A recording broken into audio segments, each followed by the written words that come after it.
I want you to picture something. You're sitting in a room full of people.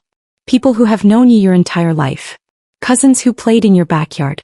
Aunts who held you as a baby. Old family friends who watched you grow up. And in the middle of all that warmth, in the middle of champagne glasses and flower centerpieces and a band playing something soft and romantic, your sister leans into a microphone, smiles her perfect smile and tells every single one of them that you were never supposed to exist. That you were a mistake. That your own parents didn't plan for you, didn't want you, and that your whole life has been nothing more than an inconvenience wrapped in a human body. And then she laughs. And the room laughs with her. And your parents, sitting right there at the head table in their finest clothes, they just smile. They don't flinch. They don't correct her. They don't even look at you. They just smile like she told a charming little joke about the weather. That happened to me. My name is Ruby Radcliffe. I am 34 years old, a licensed occupational therapist, and the woman my own family used as a punchline at my sister's wedding in front of 170 guests in Portland, Oregon. But before I tell you what I did about it, I need you to understand how we got there because nothing that happened that night came out of nowhere. It was the final act of a story that had been building for 34 years, and I was the only one who didn't know I was already living inside it. If this is the kind of story you want to hear more of, please take a moment to subscribe and hit the notification bell. I have more to share and I think some of it is going to hit closer to home than you expect. Now let me take you back to the beginning. Growing up in Portland, Oregon, in a craftsman house on the east side of the city, I understood very early that I occupied a particular kind of space in the Radcliffe household. Not the center. Not even close to it. I was the background noise. The furniture that nobody really looked at but everyone assumed would always be there. My sister Amber was 3 years older than me and had arrived into our family like a headline. Blonde, bright-eyed, effortlessly magnetic. She was the kind of child who made strangers stop on the street to compliment my parents. My parents, Gerald and Patricia Radcliffe, accepted those compliments the way people accept oxygen, like they were simply entitled to it. I came along 3 years later, and the story I pieced together over the course of my childhood, through overheard conversations, through careless comments at dinner tables, through the particular silence my mother deployed whenever someone asked about me, was this. I was not planned. My parents had considered their family complete with Amber. I was the surprise that arrived anyway, the one they adjusted to rather than celebrated. Nobody ever said it to my face directly, not until the wedding. But children have a way of absorbing what adults don't say out loud, and I absorbed it the way you absorb cold air through a cracked window. Slowly. Steadily. Until it just becomes the temperature you live in. Amber was enrolled in every enrichment program the city had to offer. Ballet at 6. Piano at 7. A private art tutor at 9 because my mother decided her drawings showed real promise. When Amber's school plays were scheduled, my father rearranged his work calendar.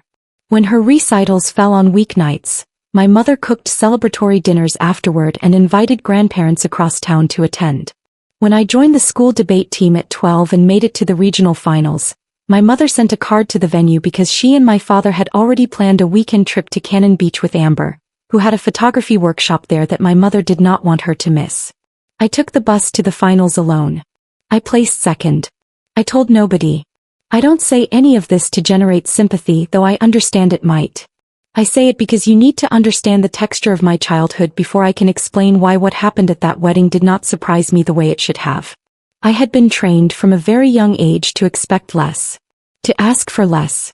To make myself smaller so there was more room in the family for Amber's larger presence. And I had become so practiced at it that by the time I graduated high school and left for the University of Oregon, I had genuinely convinced myself that I was fine. That I was the resilient one. That needing less was a personality trait and not a wound. College was the first place I ever felt like a whole person. I studied health sciences, eventually pursuing occupational therapy because I liked the idea of helping people rebuild function after loss. There was something in that work that felt personal to me, though it took years of my own therapy to understand exactly why. I graduated, completed my clinical hours, passed my boards and built a quiet, sturdy life for myself in Portland. A one-bedroom apartment in the Alberta Arts District. A caseload of patients I genuinely cared about. A small circle of friends who knew me well enough to notice when something was wrong. The man who would eventually become my sister's husband entered the picture about 2 years before the wedding. His name was Connor Ashby. He was a structural engineer, methodical and precise in the way people who build load-bearing things tend to be, with a dry sense of humor and the kind of steadiness that Amber had always been drawn to in men because it balanced her volatility. I met Connor for the first time at a family dinner my parents hosted when Amber had been dating him for about 4 months. He was polite and observant, the kind of person who listened more than he talked, which made him unusual in a family where the loudest voice in the room usually belonged to whoever Amber wanted to impress that evening. What I remember most about that first dinner is a small moment that probably meant nothing to Connor but has stayed with me ever since. My mother had spent the better part of the meal recounting Amber's recent promotion at the marketing firm where she worked, a story she told with the kind of breathless pride usually reserved for Nobel Prize announcements, and I had been sitting quietly at the far end of the table helping myself to bread, when Connor turned to me directly, unprompted, and asked what I did for work. Not in the polite, surface-level way people ask that question when they are just filling silence. He asked and then he waited for the actual answer. He asked follow-up questions. He seemed genuinely interested in what occupational therapy involved, what my patients were like, what part of the work I found most meaningful. It was a 5-minute conversation. It was the most seen I had felt at a family dinner in years. I noticed Amber watching us from across the table with an expression I couldn't fully read but filed away anyway. Over the following 2 years, as Connor became a fixture in the Radcliffe family orbit, I noticed things about him that made me cautiously respect him. He was fair. He was consistent. He didn't perform differently depending on who was watching. He treated the waitstaff at restaurants the same way he treated my father. And every time we crossed paths at family gatherings, he made a point of speaking to me directly, asking real questions, treating me like a person who was present in the room rather than a piece of furniture everyone had learned to step around. I told myself it was just good manners. I told myself not to read into it. I had spent enough of my life being wrong about who was in my corner to be cautious about adding new names to that list. The wedding invitation arrived in late January. Ivory cardstock, gold lettering, a venue address in the Pearl District, one of Portland's most polished neighborhoods. Connor Ashby and Amber Radcliffe. The reception would be held at the Halcyon, a restored historic building that hosted exactly the kind of events that ended up on wedding blogs. 170 guests. A sit-down dinner. A live jazz quartet. It was the wedding my parents had probably been mentally planning for Amber since she was 12 years old. 2 weeks before the event, Amber called me. I remember I was eating lunch in my car between patient appointments when her name appeared on my screen. She wanted to discuss what I would be wearing. Nothing too bold, she said. She was going for an ivory and sage color palette throughout the event, and she didn't want anything clashing in the photos. She also wanted to know if I was bringing anyone. I said no. She said that was probably for the best since seating assignments were already complicated. She said it so casually, the way you might mention the weather, and then moved on before I could respond. When I hung up, I sat in my car for a long moment staring at the windshield and told myself it was fine. I was good at that. I had been telling myself it was fine for 34 years. What I didn't know yet, what I couldn't have imagined even with everything I already knew about my family, was that the phone call about the dress was not really about the dress. It was the opening move in something that had already been planned, already been rehearsed, already been written out in a family group chat I had no idea existed. A chat where my sister had typed out exactly what she intended to say about me in front of 170 people. And where my mother had responded with 3 words that told me everything I needed to know about the family I had spent my entire life trying to belong to. She had written back, "Make it funny." The Halcyon was exactly the kind of venue that made you feel underdressed the moment you walked through the door. Exposed brick walls softened by cascading greenery, Edison bulb chandeliers casting everything in warm amber light, long banquet tables draped in ivory linen with sage ribbon runners that matched the bridesmaids' dresses perfectly. It was beautiful in the way that things are beautiful when someone has spent a great deal of money making sure they are. I arrived alone in a dusty rose dress I had bought on sale 3 weeks earlier, having discarded my first choice, a deep burgundy wrap dress, after Amber's call about the color palette. I had even second-guessed the dusty rose for 2 days, worried it was too close to ivory. That was the kind of mental real estate my family occupied even when they weren't in the room. My seat was at table 11. I found this out not from a personal note or a phone call but from a printed seating chart near the entrance, the kind mounted on a foam board with a decorative frame around it. Table 11 was tucked against the far wall near the corridor that led to the catering prep area. Not a back corner exactly, but close enough that the sound of rolling carts and kitchen voices drifted through the wall at irregular intervals. The guests at my table were people I recognized but didn't know well. A cousin of my father's from Bend who I had met twice at funerals. A college friend of Amber's whose name I couldn't remember and who spent most of the pre-dinner hour texting with her phone below the table. A middle-aged couple who turned out to be Connor's neighbors from his previous apartment and who seemed just as uncertain about their placement as I was. I watched my parents work the room from across the venue. My mother, Patricia, was in a champagne-colored dress that probably cost more than my monthly rent, her hair freshly styled, her smile wide and practiced. My father, Gerald, followed her lead as he always did, nodding at the right moments, laughing on cue, accepting compliments about the wedding with the quiet satisfaction of a man who believed he had done something right simply by writing the check. Neither of them came to table 11 before the dinner began. I told myself they were busy. I was still telling myself that story even then. Amber made her entrance 20 minutes after the guests were seated, and I will give her this, she knew how to walk into a room. She moved through the halcyon like the space had been built specifically to frame her, which in a sense it had. Her dress was a structured ivory gown with a low back and a small train that whispered against the hardwood floor as she moved. She was radiant in the way that people are radiant when they are completely certain that every eye in the room is on them and they want it that way. Connor stood at the front of the room and watched her walk toward him with an expression that was harder to read than I expected. Not the overwhelming, undone look of a man watching the love of his life. Something quieter than that. Something more careful. I noticed it and then I filed it away the same way I had filed away every other small thing about Connor that didn't quite fit the picture Amber had painted of their relationship. The ceremony was brief and elegant. Amber cried at the right moments. Connor said his vows steadily and without stumbling. The officiant made a joke about structural engineers and load-bearing love that got a warm laugh from the room. My mother pressed a handkerchief to the corner of her eye. My father nodded slowly like a man approving a business decision he had already made months ago. I clapped with everyone else and smiled and felt as I so often felt at Radcliffe family events, like I was watching something through a window rather than participating in it.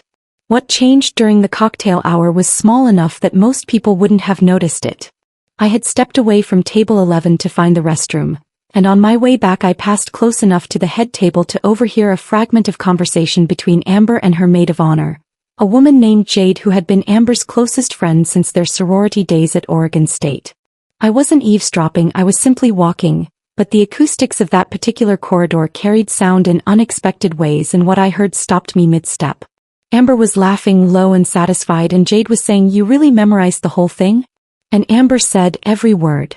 Ruby won't know what hit her until it's already over." I kept walking. My legs carried me back to table 11 on autopilot while my brain tried to process what I had just heard. I told myself it was probably nothing. A toast. A teasing remark. Amber had always had a sharp sense of humor and a tendency to include people in jokes without asking whether they wanted to be included. I sat down at table 11 and unfolded my napkin and told myself it was probably nothing. I was wrong. Dinner moved the way wedding dinners move, in long, pleasant intervals between courses, punctuated by the low hum of 170 people eating and talking and laughing at things that had nothing to do with me.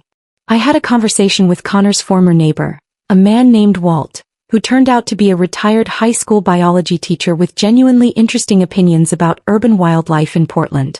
It was the most comfortable I had felt all evening. I was halfway through my salmon when the jazz quartet stopped playing and the MC, a smooth-voiced man in a charcoal suit, stepped up to the microphone near the front of the room. "Ladies and gentlemen, if I could have your attention, the bride would like to say a few words." The room settled into attentive quiet. Amber rose from her seat at the head table, her gown catching the chandelier light as she reached for the microphone with the ease of someone who had been waiting for this moment all day. Because she had been. She had been waiting for it and preparing for it, and I had been the last person in that room to understand that. She began warmly. She thanked the guests for coming. She thanked my parents for the wedding, for everything they had given her across her whole life, their belief in her, their investment in her dreams, their unwavering support. My mother beamed. My father lifted his glass slightly in acknowledgement. Amber smiled at Connor, who smiled back, though again there was something in his eyes I couldn't quite name. Then she said she wanted to talk about family. About what family really meant to her. About the people who had shaped her into the woman she had become. And her eyes, warm and steady and entirely deliberate, moved across the room and landed on me. "Ruby," she said, her voice carrying easily through the microphone. "Would you stand up for me? I want everyone to see you." There was a pleasant lilt in her voice, the tone of a bride about to say something touching about her sibling. Half the room turned to look at me with soft, expectant smiles. I stood. I didn't know what else to do. 170 faces oriented toward table 11, toward me in my dusty rose dress near the wall by the catering corridor, and Amber smiled the smile I had been watching my whole life and said, "My sister Ruby. Where do I even begin?" She paused for effect, tilting her head slightly, and in that pause I felt the first real cold thread of understanding move through me. This was not a toast. There was something in the architecture of that pause, in the particular way she held the microphone, in the faint gleam of satisfaction behind her eyes, that told me with sudden and complete clarity that what was coming had been engineered. That I was not standing up to be celebrated. I was standing up to be displayed. "My sister Ruby," Amber continued, "is living proof that not everything that happens in life is planned." She let that settle for just a moment, one beat, two, watching the room process the shape of the sentence. "Our parents," she said, gesturing toward Gerald and Patricia with a graceful sweep of her hand, "they had their family exactly the way they wanted it. And then, well," she smiled. "Ruby happened." The room rippled with uncertain laughter, the kind that starts in the back and moves forward before people have fully decided whether they should be laughing.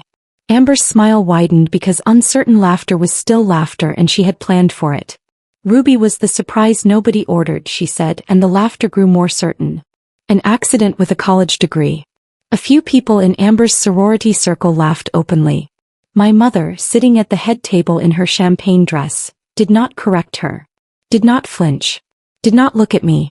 She smiled the same smile she had been wearing all evening, warm and proud and entirely undisturbed, as though what her daughter had just said about me in front of 170 people was perfectly reasonable. My father sat beside her and said nothing. He lifted his glass and took a slow sip of wine and said absolutely nothing. I was still standing. I don't know why I was still standing.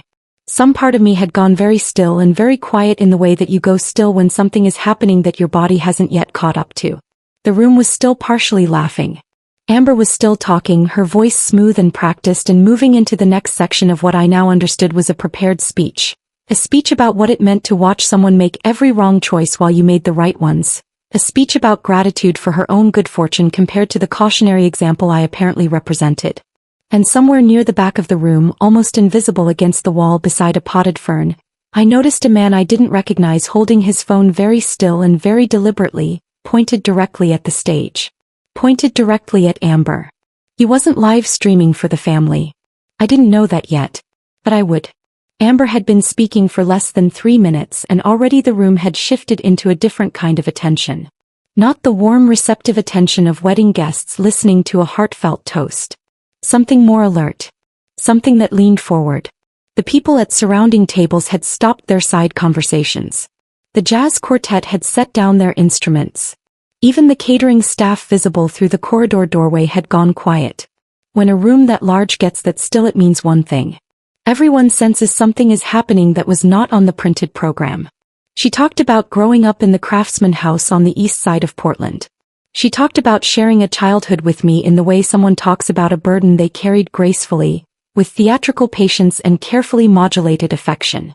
She talked about how different we had always been, how early it was clear that they were simply two very different kinds of people who happened to share parents. She framed it lightly, her voice carrying that tone of fond exasperation audiences find charming when it comes from a bride at her own reception. But underneath the framing, underneath the warm delivery and the practiced pauses, the content was this. I had always been the lesser one. The one who struggled while she thrived. The accident who had spent 34 years failing to justify her own existence in any meaningful way. She did not use the word accident once. She used it 4 times. Each time she dressed it differently.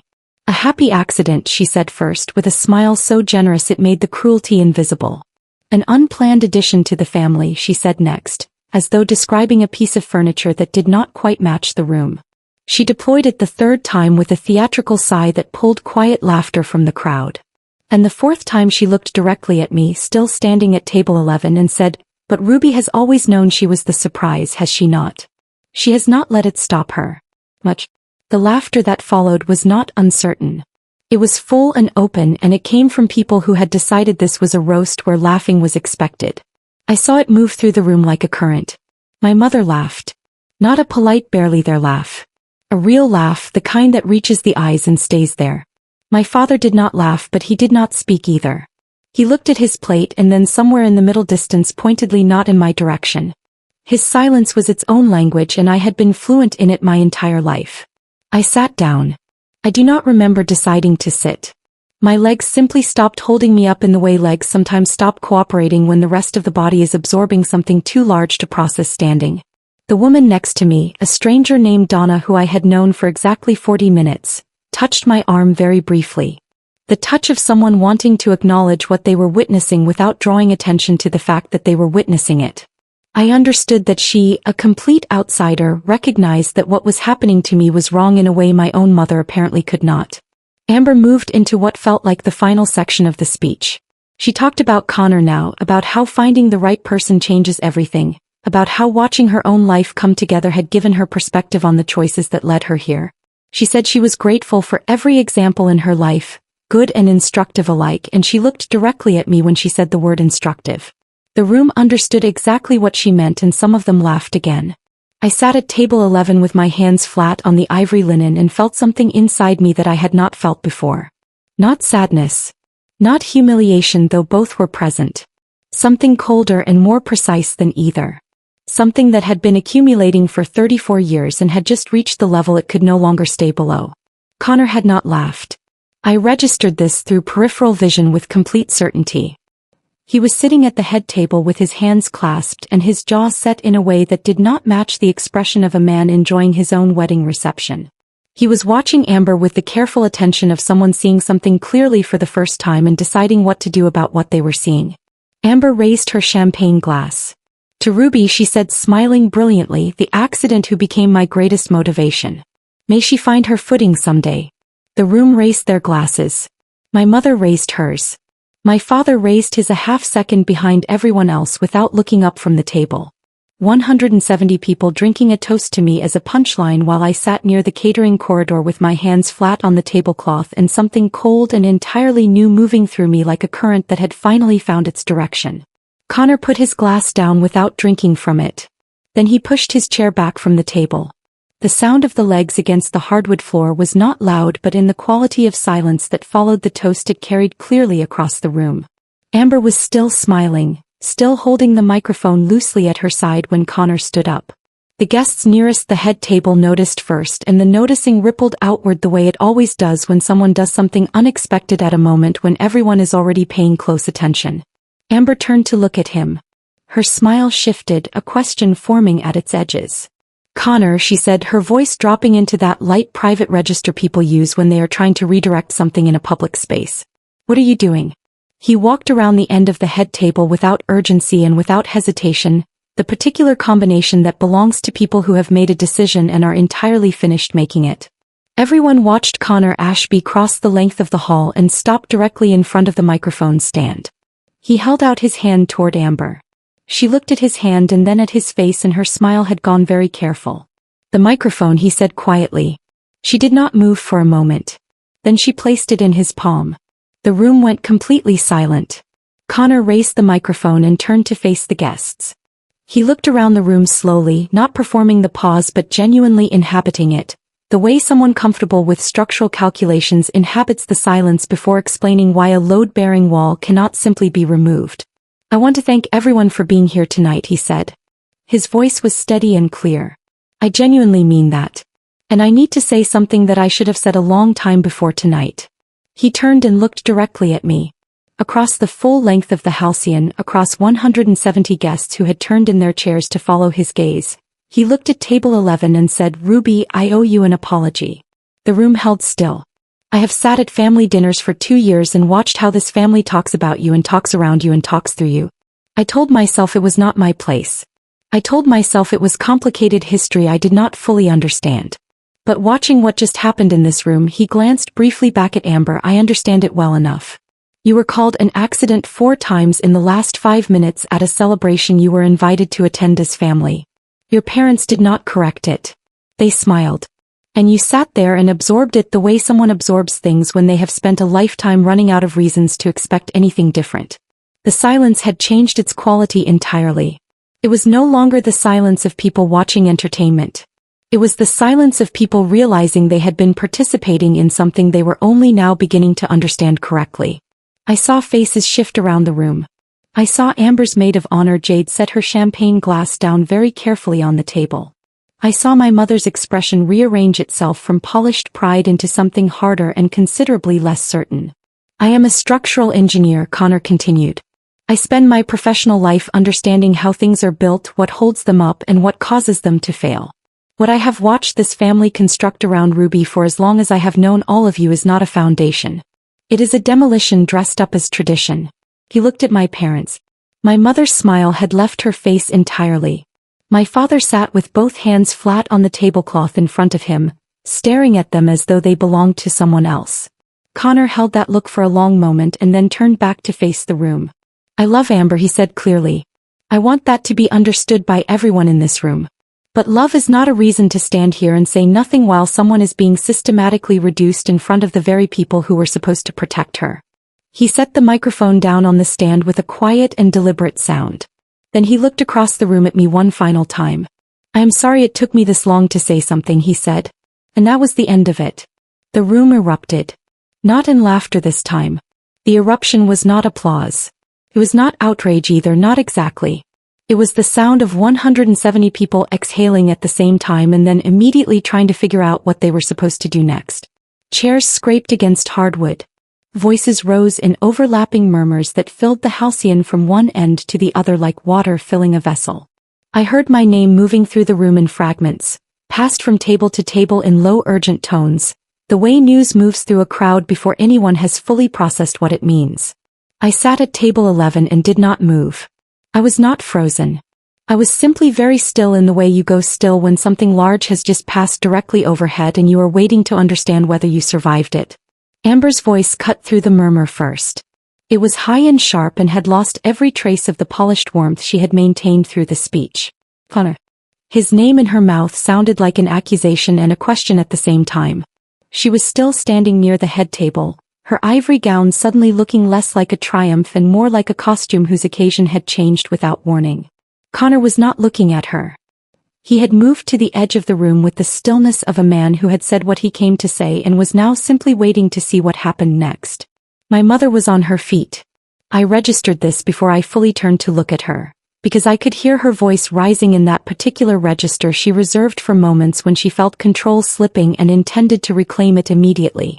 Her champagne-colored dress caught the chandelier light as she moved toward the center of the room, positioning herself the way she had at every family gathering I could remember, at the center, with everyone oriented around her. Patricia Radcliffe did not handle the loss of a room gracefully. She handled it by attempting to take the room back. She looked at me and said, with a smile working very hard to appear composed, "Ruby, I think there has been a misunderstanding."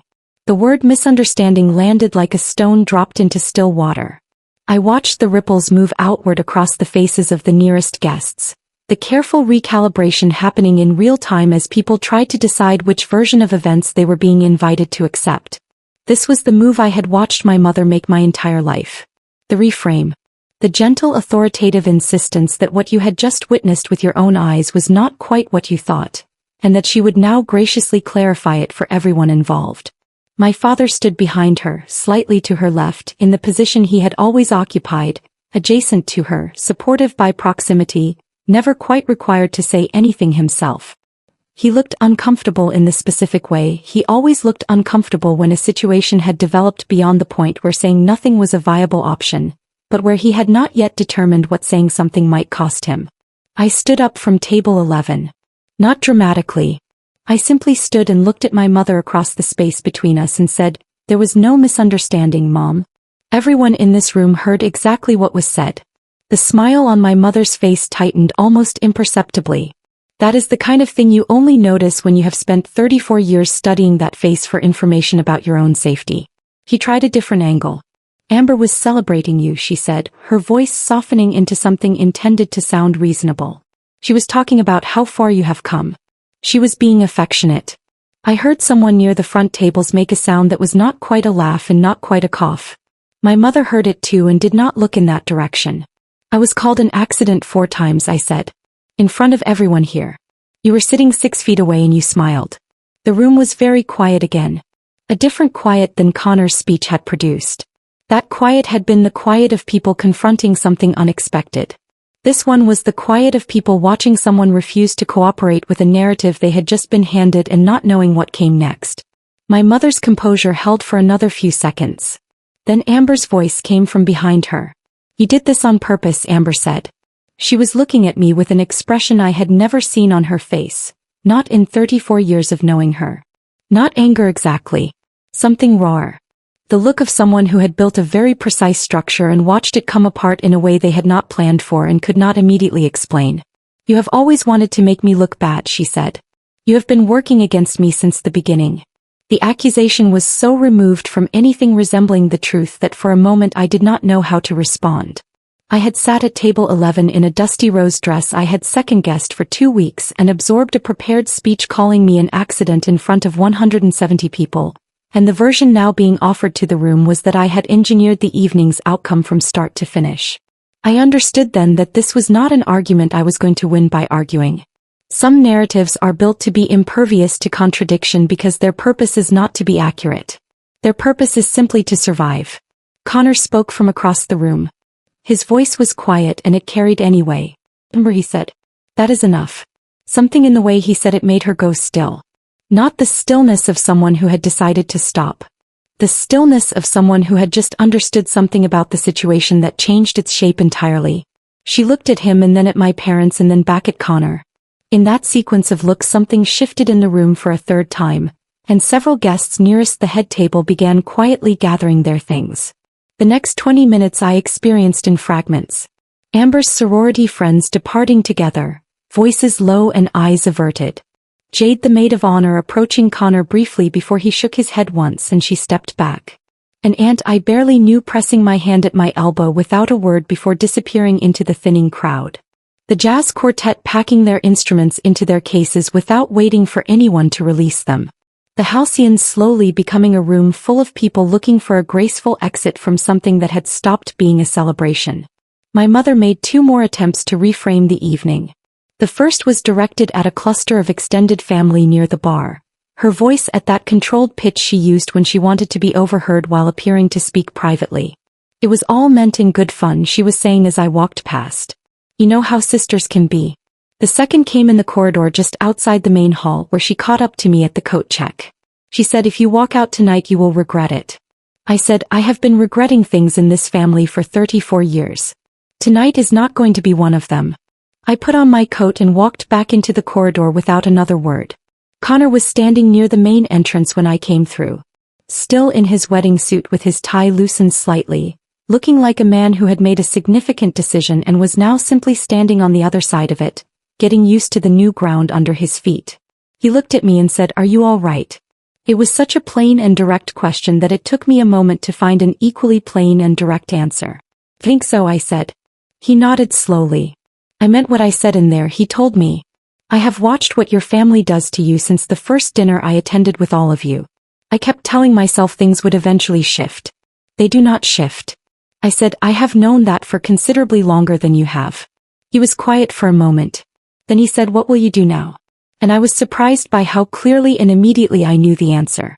I said, "Tonight I am going to drive home and sit in my apartment and be quiet. And tomorrow I am going to start figuring out what my life looks like without them in it." Connor said, "That sounds exactly right." It was a modest thing to say. It was precisely the right thing. I walked out of the Halcyon into a cool Portland evening, the kind where the air holds the faint memory of rain already moved on and the streets have that clean-washed quality that makes the city feel both temporary and permanent at once. I sat in my car for a few minutes before starting the engine. Not crying. Just sitting in the silence of someone who has set down something they carried for a very long time and is noticing, with genuine surprise, how different their hands feel without the weight.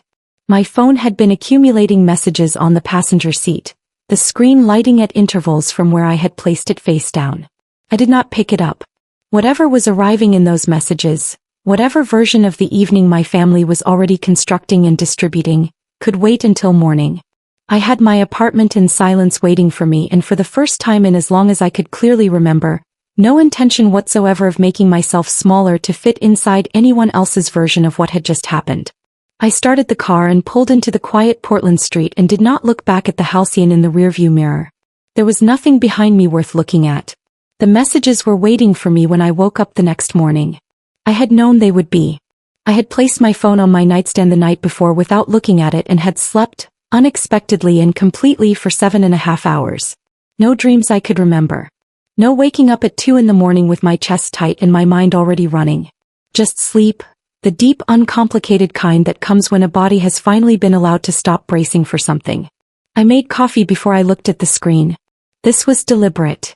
I stood in my kitchen in the gray Portland morning light and listened to the coffee maker and watched the street outside my window and gave myself the length of one full cup before I picked up the phone and let the night before arrive in text form. There were 41 messages. 19 from my mother, sent at intervals between 11 at night and 4 in the morning, beginning with demands and ending in something that was performing grief without quite achieving it. 11 from Amber, which I did not read past the first 3 before I understood they were all the same message rearranged into slightly different sentences. 4 from my father, which was more than he had texted me in the previous year combined, each one brief and carefully worded in a way that told me he had written and rewritten them before sending.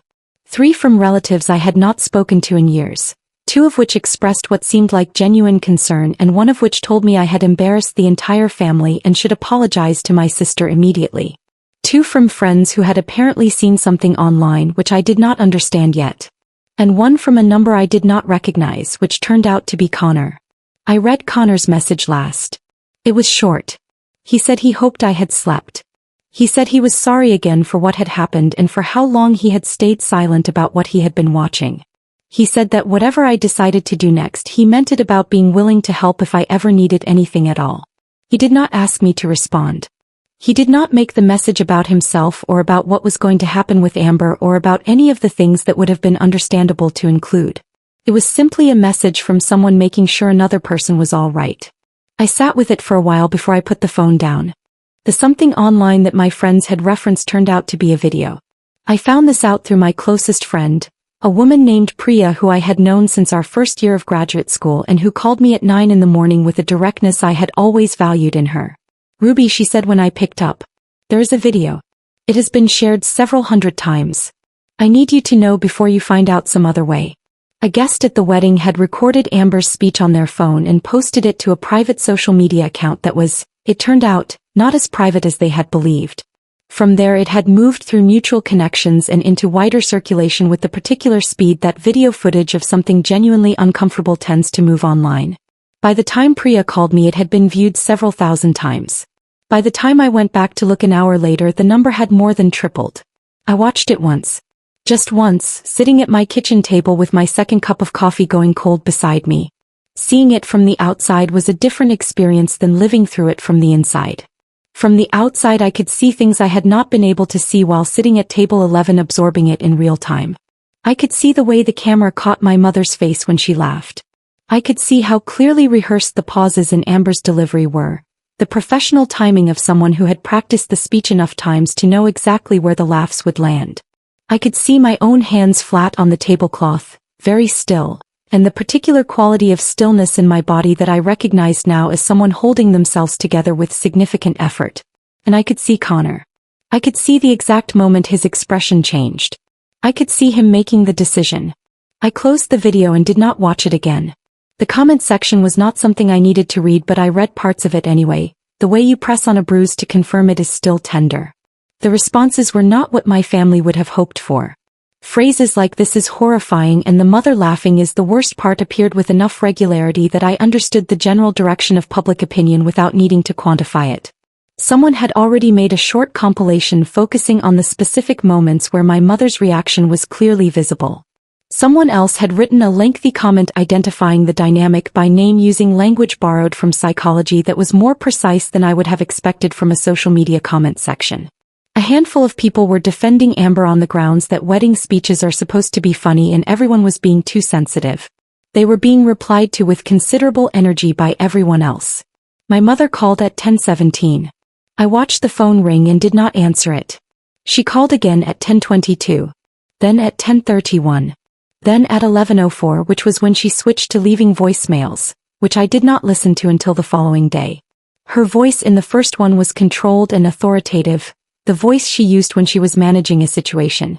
Her voice in the third one had shifted into something that was meant to sound wounded. By the fifth one, left sometime after midnight, it had become a combination of both that I recognized as the register she adopted when she had run out of other tools.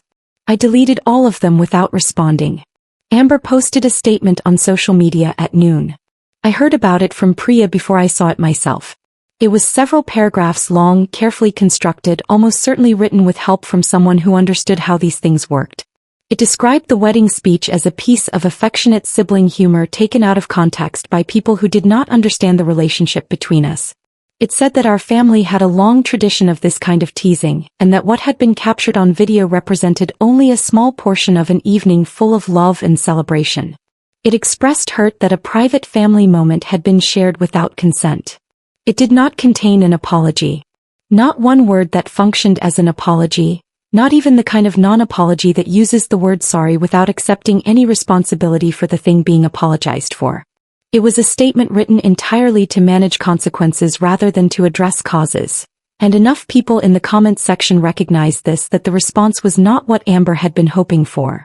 What I did not do during any of this was post anything myself. I did not respond to the video.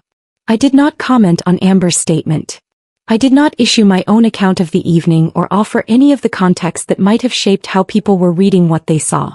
This was not because I was uncertain about what had happened. I was completely certain. It was because I had spent 34 years being the person who tried to correct the record, who explained and justified and provided context and worked to make sure people understood the truth of a situation. And every time I had done that, the record had simply shifted to accommodate the new information and I had found myself explaining again from the beginning. I was finished explaining. The video existed. People could see what they could see. The truth did not require my participation to remain the truth. My father came to my apartment on the third day. Not with my mother, which surprised me. He was alone when I opened the door, standing in the hallway in a jacket I recognized from a decade of family dinners, looking older than I remembered him looking the last time I had really looked at him. He said, "I am not here to argue with you." I said, "Then what are you here for?" He said, "I wanted to say something to you without your mother present." I let him in because of that last part. Because in 34 years my father had never once said anything to me without my mother present, and I was curious enough about what that might sound like to open the door. He sat down at my kitchen table. He did not take off his jacket. He looked at his hands for a long moment and then he said, "I have been thinking about what Connor said. About demolition dressed as tradition." He paused. I think he was right. The words landed in my kitchen with a weight I had not expected. Not because they changed anything. They did not change anything. But because my father had never in my memory acknowledged that something he had been part of was wrong, and sitting across from him in my small apartment kitchen watching him do it for the first time at 63 years old, I felt something shift inside me that was not forgiveness and was not reconciliation but was something quieter and more complicated than either of those things. I said, "I know he was right, Dad. I have known it for a long time." He nodded slowly. Then he said, "I am sorry I did not say something sooner." I said, "I know." We sat in the kitchen for a while after that without talking very much. When he left he paused at the door and looked at me in a way I did not have a name for. Then he said goodbye and walked back down the hallway and I closed the door and stood in my apartment and let the silence settle around me like something I had earned. 6 months is not a long time. It is long enough though. Long enough for the immediate noise to settle into something quieter. Long enough to understand the difference between what you thought you needed and what you actually need. Long enough to begin building something that belongs entirely to you, without the constant background hum of waiting for someone else to decide whether it is good enough. I am sitting in my apartment in the Alberta Arts District as I tell you this. It is a Saturday morning in early spring and the light coming through my window has that particular quality Portland light gets in March. Soft and uncertain, not quite winter and not quite anything warmer yet, but clearly moving in the right direction. Have a cup of tea. I have a book I have actually been reading rather than simply carrying around as an intention. My phone is on the table beside me and it is not making me anxious to look at it, which sounds like a small thing and is genuinely not a small thing at all. The no contact decision was not dramatic.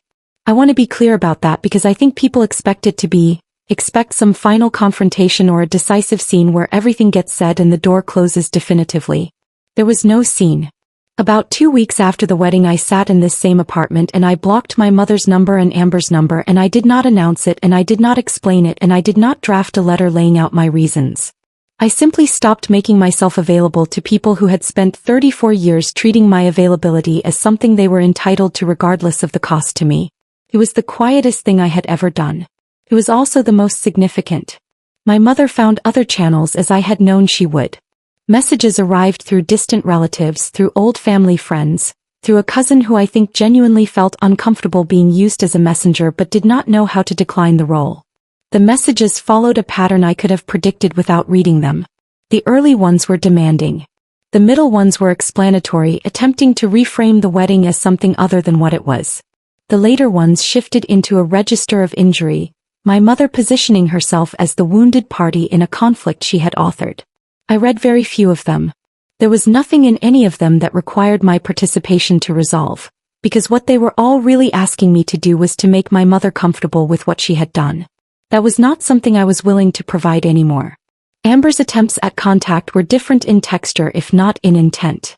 She sent a direct message through a platform she apparently created an account on specifically to reach me, a detail I found more sad than manipulative though I understood it was both.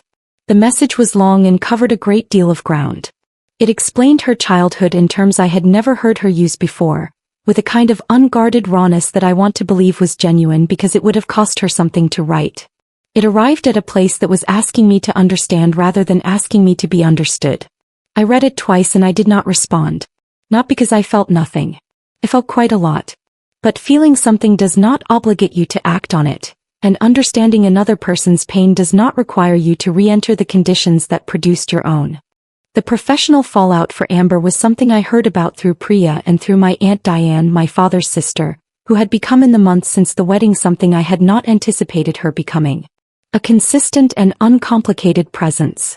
She called every couple of weeks, not to relay information or apply pressure toward reconciliation, but simply to ask how my patients were doing and whether I had seen anything good lately and whether I was sleeping properly. She was matter-of-fact about it in a way I found deeply restoring. She did not treat my situation as a crisis requiring management. She treated it as a chapter of my life that she intended to remain present throughout. That was all. That was genuinely everything. Through Aunt Diane I learned that Amber's workplace had received complaints from people who identified where she worked through her public social media after the video circulated. I learned that Connor had moved out of the apartment they had shared and was staying with a colleague while sorting through the practical aftermath of an engagement that ended on the day it was supposed to become a marriage. I learned that my mother had become very invested in a version of events in which I had orchestrated the entire evening, and that she was finding fewer people willing to engage with that version as the months passed. I did not feel triumphant hearing any of this. Mostly I felt tired on behalf of everyone involved, including myself, and increasingly certain that the decision I had made was the right one. I went back to my therapist. I had seen her briefly the previous year and stopped when things felt stable enough that continuing seemed unnecessary. I understand now that stopping when things feel stable is exactly the wrong time to stop, because stability is precisely when the deeper work becomes possible. Her name is Dr. Okafor and she has a calm that is not performed, the kind that comes from genuine comfort with sitting inside difficult things without needing to resolve them on any particular schedule. In our first session back she asked me what I wanted from therapy at this point and I told her I wanted to understand how I had spent 34 years inside a family dynamic that cost me what it cost me without ever fully naming what was happening. She said that was a good and honest place to start. We are still working on it and I have stopped treating that as a problem. Work has been the most uncomplicated good thing in these 6 months. There is something clarifying about occupational therapy when the rest of your life is complicated, about the close attention required by the work, the careful assessment of what a person can and cannot do and what the distance between those things costs them daily. I had a patient this winter, a woman in her late 50s recovering from a stroke, who was relearning how to perform tasks that had been entirely automatic for decades. She told me on a particularly hard day that she was tired of grieving something that was still technically present. I understood exactly what she meant. I thought about my own family and how long I had spent grieving something still technically there, and how that grief had prevented me from understanding that presence and genuine availability are not the same condition at all. Connor and I have spoken twice since the wedding. Both times briefly and both times initiated by him, containing nothing that could be described as anything other than two people who share an unusual history checking in from a considered distance. He mentioned in our second conversation that he had begun seeing a therapist and that it was harder than he had anticipated to look honestly at why he had stayed quiet for so long when he could see clearly what was happening. I told him I thought that kind of looking was worth whatever difficulty it required. He said he was beginning to believe that too. I include him here only because he was part of this story and the honest version does not leave out what happened to him as well. What I want to tell you, if you have stayed through all 6 parts of this, is something I would have benefited from hearing much earlier in my life. Some families are organized around a center of gravity that requires one person to occupy a lesser position so that others can feel greater in comparison. This is not always deliberate. It does not require anyone to be consciously cruel in order to produce real and lasting damage. It simply requires everyone to keep performing their assigned role without examining what the performance costs the person assigned the smallest part. The moment I stopped performing mine, the structure became visible. And structures that become visible lose the authority they carry in the dark. I am not the same person who sat at table 11 in a dusty rose dress near the catering corridor and absorbed 4 uses of the word accident without standing up immediately and leaving. I say that not as criticism of who I was that night. I say it as an honest account of distance covered since. I know things now in a way that has moved from intellectual understanding into something more physical, more present, more available in the actual moment when it matters. I know that leaving is not losing. I know that silence is sometimes the only sentence with enough weight to carry what needs saying. I know that the people who assign you a lesser value do not get to be correct simply because they said it first, said it loudest, and said it for the longest time. My life is quieter than it used to be. I offer that as the highest available praise. I have Priya. I have Aunt Diane on a Tuesday evening asking about nothing in particular. I have my patience and the work and the particular satisfaction of watching someone recover something they were certain was gone. I have this apartment and the March light through the window and the tea going warm in my hands. I chose all of this deliberately. It is enough. It is, without question, considerably more than enough. And I did not have to make myself smaller to fit inside it. I simply had to stop pretending that smaller was all I deserved. If this story made you feel something, don't just scroll away. There are so many stories out there that never get told, and here on Confira Stories we bring them to life. So if you enjoy emotional, real-life drama like this, take a second to subscribe and be part of the journey. And if you've ever been in a situation like this, or have a story of your own, share it in the comments. I read them. Thanks for watching, and I'll see you in the next story.